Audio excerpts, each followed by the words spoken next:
Testing. Well, this is going to be fun.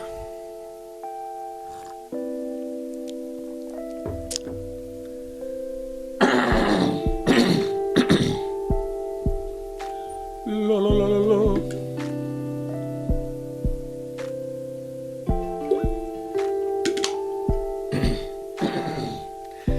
You gotta love having a cold. Okay, so I think talking about God and religion is extremely important.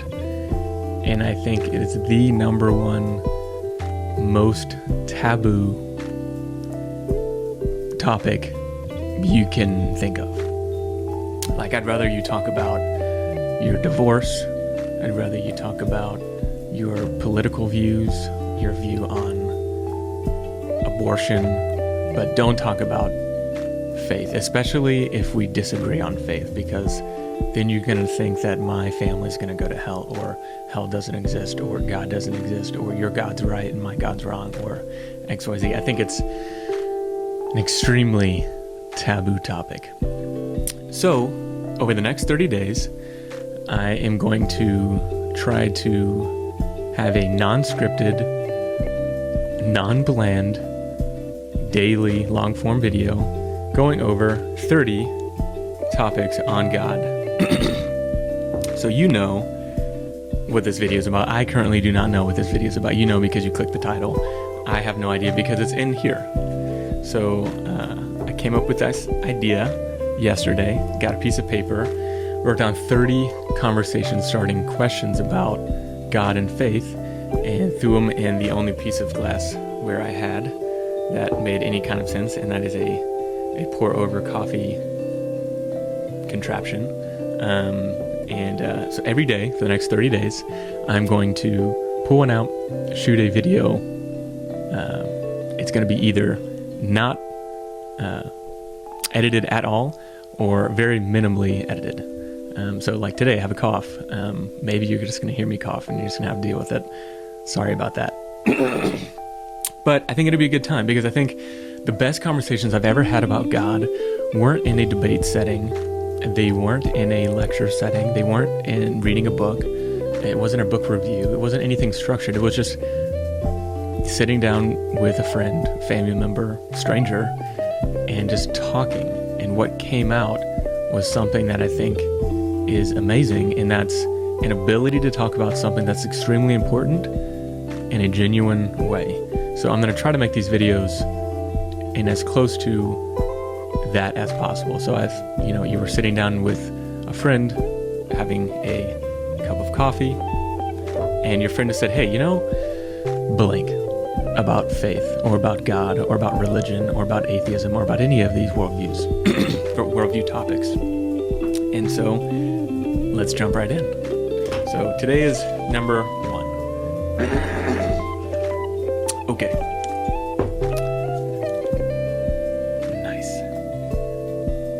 So this is the 15th one I wrote down. Best reason to believe in Christianity. What do I think the best reason to believe in Christianity is? There's probably no way that's going to pick that up. But, that's the perks of not editing. I'm not going to perfectly edit this in front of the camera. It's just going to be there. So if I had a friend that was unsure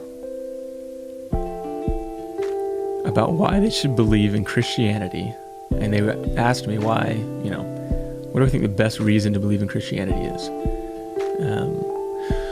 So when I would probably start out by saying, I don't know if Christianity is real. I don't know if God's real. That's another, I think one of those is in there, but we'll come back to that one in another video. But I have studied Christianity for like 15 years straight, personally, and I've taught a lot of people about Christianity when I was convinced that it was true. And I think there are 5 really good reasons that I've shared with people. I stole them from a Christian apologist and debater, William Lane Craig. So you're obviously not watching this, but if you are, let's chat. Mr. Craig, you're the man. But I think his number one and my number one would be the same. It's the cosmological argument, or in his writing, the Kalam cosmological argument. And that states a little bit differently than other cosmological arguments, but whatever begins to exist has a cause. Premise 2, the universe began to exist. Therefore, the universe has a cause. And so in order to escape that, therefore, that the universe has a cause, you have to poke a hole in one or both of those two premises. Or you're left with the universe has a cause, and then if you're left with the universe has a cause, what on earth caused the universe? Because if the universe, meaning, and there's a little bit of, the theists will say universe has this, they kind of always put it as our observable universe. And then you talk to an atheist, and many of them will say, no, the word should be cosmos. Whatever. Cosmos, universe, whatever. Everything is what I'm going to use as the term universe or cosmos, because that's what William Lane Craig does, and I think that's the point. Everything that exists physically in space, material, energy, all of it, is what we're going to use as the universe. So even if there's a multiverse, we're talking about the multiverse when we say universe. And even if there's a multiverse that created a multiverse forever, which is impossible, we're going to call that the universe, right? But for now, all we know is this universe, the one that started 13.4 billion years ago. It started based on cosmology 13.4 billion years ago. So I asserted that, and I'll give a couple of reasons why I believe that in a second, but that first premise, whatever comes into being, whatever begins to exist has a cause. And so if you're going to poke a hole in that, you're left with a really, really interesting worldview. You would be left with saying absolutely nothing can create something. And when we say nothing, we're not talking about, space. We usually think, oh, nothing. It's like, a million miles away, there's just pure blackness. There's no material, there's no air, there's no energy. It's just space. That's not what we're talking about. We're talking about literally nothing, like metaphysical, outside of our universe, outside of anything. Like, to a degree that we really can't fathom. That's what we mean by nothing. That, which is nothing, just popped out something. A unicorn, a leprechaun, a Corvette, a sunset, a quark, an atom, a molecule.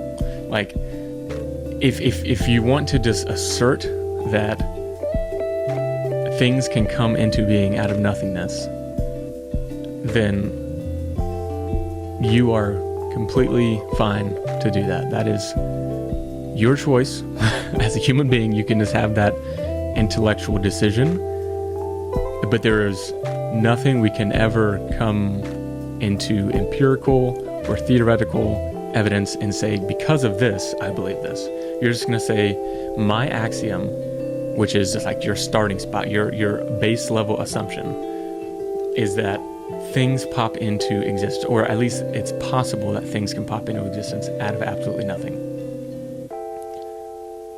I don't know anybody personally that would believe that. The only people I've ever heard say that, strangely enough, are about the universe itself, like Stephen Hawking did in his final book before he passed. And again, that's a conversation for another time, because I think that's worth exploring when one of the best, if not the best physicists in the last 100 years says something like that. But if you just assert that things can pop into being out of nothing, from nothing, for no reason, the conversation is kind of over at that point. Like, we're not talking about things that are verifiable, scientific, logical, philosophical, like truths. We're not talking about any of that. We're just gonna like shotgun blast our way into just a worldview. And if that's you, sure, you can have that axiom, but the conversation kind of ends there. The way William Lane puts it is, why don't unicorns and other things just pop into being out of nothing? Why is it just universes? Why is nothingness so discriminatory towards everything other than universes? Nothing is so biased towards everything that it only wants to produce universes out of nothing. Like that's kind of what you would have to say. If nothing can produce something, why isn't it still going on? So the way that he thought it was going to go is that people would have a problem, I believe, with the first one. I forget, to be honest. Again, we're not editing this, so I'll just move on. Second premise. The universe came into being. So, if you rewind the clock a few hundred years, nobody believes the universe had a beginning. It's assumed it's eternal because obviously we exist, everything exists, it just is what it is. The idea of our non-existence, our universe's non-existence, just doesn't really make sense. So what philosophers, if you can call them, yeah, they would be philosophers, all the way back to like Aristotle, to different Catholic and Islam philosophers over the last 1,000+ years,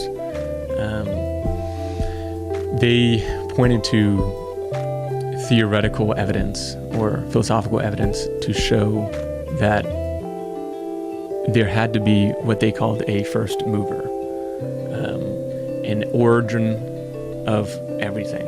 They weren't pointing at the red shift like the cosmologists do from the Big Bang. They were just saying, okay, everything is caused by other things. So this pin falls. Why did it fall? Okay, because one, gravity exists, but two, I picked it up and then I dropped it. And then what originally had it in my hand, I picked it up. What originally had it on the table, a million other causes going back to the origin of its own, production in a factory, which was from materials, which came from mines, which came from literally supernovas blasting it out and then landing on Earth. And then, you can go back, but originally there had to be one mover that started those dominoes, right? And so they would point to this. That's why it's nonsensical to think that there is no first cause. There is no first mover that tipped the first domino, right? So even if there was a multiverse, okay, so what caused that multiverse? It can't go back forever. There can't be a literal infinity of dominoes because, one, you would never have gotten there. The way William Lane Craig puts it is, let's say, because, mathematicians all the time use infinity, like in high school you'd use infinity, right? So it's like, oh, infinity should be fine to just assume that's part of our universe because 16-year-olds can use it in math. Okay, there's a difference between mathematical infinity and actual infinity. The way William Lane Craig puts it is a cool analogy. I'm hoping this can be like a fireside, not fireside, because we don't have a fire, coffee chat though. Is, let's say you go to a hotel. And this hotel has a literal infinite amount of rooms. A literal infinity, a physical infinity. It has unlimited floors with any number of rooms on each floor, but an unlimited and infinite amount of floors. So it's impossible to fill in one regard. Okay, so let's say, so you have floor 1, floor 2, floor 3, floor 4. You have infinite vacancy. Let's say this physical, real hotel, you were to say, let's take away every odd floor. So we're going to leave floor 2 and 4, but we're going to take away floor 1 and 3, and so on. Out of that infinity, you just rip out half. How many rooms are you left with? The exact same amount of rooms. And how many rooms did you take out? The exact same amount of rooms. It doesn't actually make sense to have a real infinity, a real domino effect in reality. There has to be one original domino pusher. And so this is when everybody's in the comments usually saying, okay, you said y is nothing, right, discriminatory towards the universe. Why are only universes, or really just this one, able to be produced out of nothing? Why aren't unicorns popping into existence out of nowhere? And usually this is when people say the same thing about God. Okay, I'm with you to the point of we need an original mover. We need an original person to push the first domino. Why do we take God out of that? And if the universe needed a creator, then God needed a creator. But that would be like a super God. But that super God needed a creator. And so then you need a super God and so on, which actually doesn't end up doing anything for you. The argument is, well, you have to cut it off somewhere. We just say we're cutting it off with the universe. Why are you allowed, Mr. Theologian, to cut it off with God? It's a good objection. And I can attempt to give the general rebuttal to that objection. But again, this is coming from somebody that isn't sure of the conclusion itself, being me. But the question is, what do I think the best evidence for Christianity is?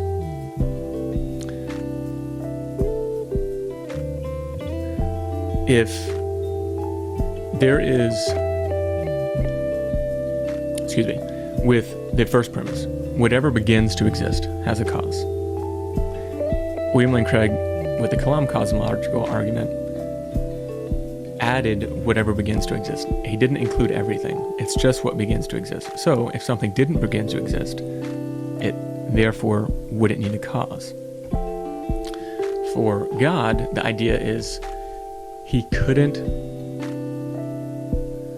have needed a cause to come into being because he never came into being. And then so what is this God, right, that I'm calling God, but the argument would just say is a cause? What are some attributes of this cause? Well, what did it create? Space, because the universe is space. So it had to not, in order to create space out of no space, it had to not exist in space. So it's spaceless. It created material when there was no material. So it is immaterial. It created energy. So it must be extremely powerful. It blasted a universe into being, which I would assume takes a lot of energy.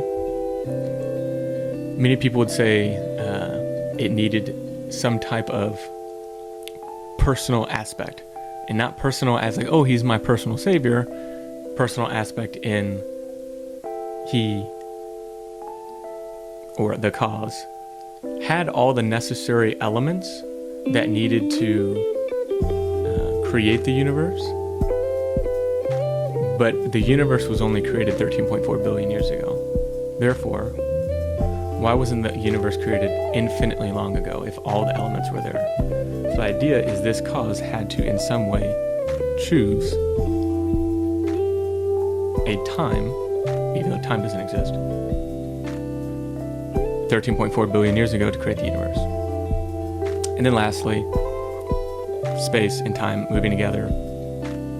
Time. Before the universe, there was no time, so this entity must be timeless. So if you grant the argument its conclusion, the universe had a cause that was timeless, spaceless, immaterial, extremely powerful, and arguably personal.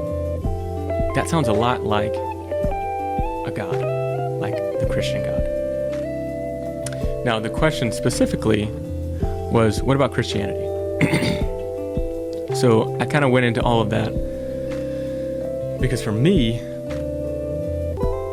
that's how I got to the Christian God. I'm not saying that's how you should get to the Christian God, Mr. Person I'm having coffee with. Cheers, by the way.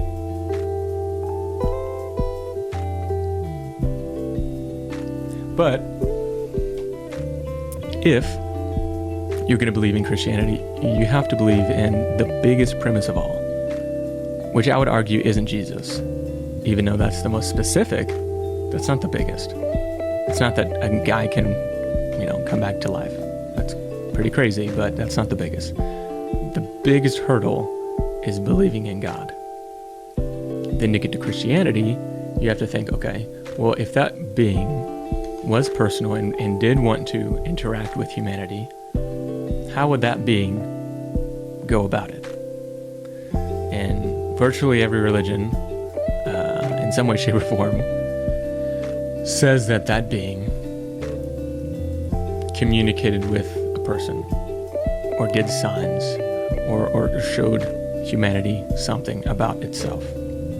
In Christianity, the biggest sign of all, after Abraham and Moses and the prophets, it was all culminating in the story to one person who was actually God, Jesus. And so in order to believe in Christianity, you have to believe that Jesus rose from the dead. Why would you believe that somebody rose from the dead when obviously that's impossible? Well, if you believe in God, it's not impossible. It's kind of small, like it's a very minimal, small thing to do. If there's a God that is powerful enough to create the universe, then to create a universe that can create humanity, it's kind of a small thing to be like, oh, well, yeah, recreate one human after it died. That's a very small thing to do, even though for us it's incredibly miraculous, right? But if you believe in God, because of reasons like the cosmological argument, well, then it's kind of small. It's a small thing. So why would you believe in Jesus' resurrection, which I think is the pinnacle of believing in Christianity? It's not the hardest thing to believe in Christianity. Again, that's the belief in the God, period. But why would you believe specifically in the Christian God's incarnation into humanity, teachings, death, burial, and then resurrection? For me, the reason would be, one, because I believe in God. If I believed in God. And I'm not saying I don't, I'm just not saying I do in this conversation. But then two, it's because of what the people that lived with that guy allegedly did. If you had lived with somebody for 3 years, and there was some amazing person, they just taught everybody how to live the best life ever, but they were an extremely controversial person, so much so that they got killed for it. Would you then, and you watched the guy die, like you went to him, like, dude's dead, would you then decide, you know what, let's just start telling everybody he came back to life, knowing that all the people that killed this guy are the people we're going to go tell, that want the guy dead and that want his followers dead? Let's go tell those guys that he raised from the dead, and that no, he wasn't the Messiah, he was God, like another level of Messiah. Like, you thought this guy was going to come and kill the Romans and destroy the Romans and reestablish Israel? No. This is literally God incarnate. Like, how can you make these people any matter? Let's go tell them that, and let's tell everybody in the whole world. And then when they put a sword to our throats, they say, okay, say you're lying because we know you're lying, or I'm going to literally slit your throat. You're like, no, I'm not lying, and you die. And then he goes to the next person, the next person, the next person, and then people that literally walked with this guy died for a message that they knew was false. That just doesn't really add up. If the apostles literally died, which I think there's good evidence for, were literally killed as martyrs, not for a religion, again, because that's not that unique. A lot of religions, you will have martyrs. Cults, tiny cults will have martyrs. No, you're the founder of that religion, one of the key founders, and you know the religion's a lie. Like, it's one thing if you're just brainwashed. You know the guy died. How on earth would you come to the conclusion he just decided to come back to life? That wasn't something that people were expecting even of the Messiah, which they thought he was. So it's like, okay, we're gonna think he's the Messiah, then he dies, which means he's definitely not the Messiah, and he's dead. Let's just make up a new Messiah theory, story, and then go get eaten by lions or torn apart or crucified upside down for that lie. It just doesn't make a lot of sense. So, if I was asked the best reason to believe in Christianity,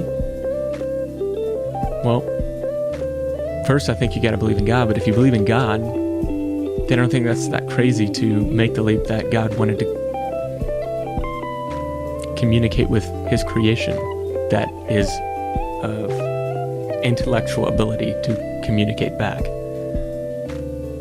And if you make that leap and you say, okay, well, maybe it was this guy Jesus, and and everybody said he did these miracles, and then he was killed, which means he definitely isn't the Messiah. He isn't actually from God.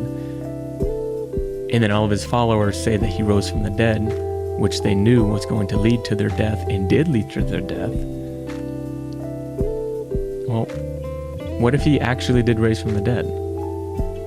What if he actually did do those miracles? Oh, well, that actually changes those apostles from being raging lunatics that literally changed the world to people that were just responding in a way that maybe you and I would. Like, hey, I'm just a regular guy, but I watched this guy heal someone from the dead, give someone vision that was blind, walk on water, and then literally come back to life after being murdered. Yeah, he's God, and I want to follow him, and I think this is true, and I'm willing to die for it. That doesn't sound that crazy all of a sudden. So that's what I would say. But what are your thoughts? Let me know down in the comments. And this has been day 1 of the 30-day unscripted coffee chat. I hope you have a fantastic day.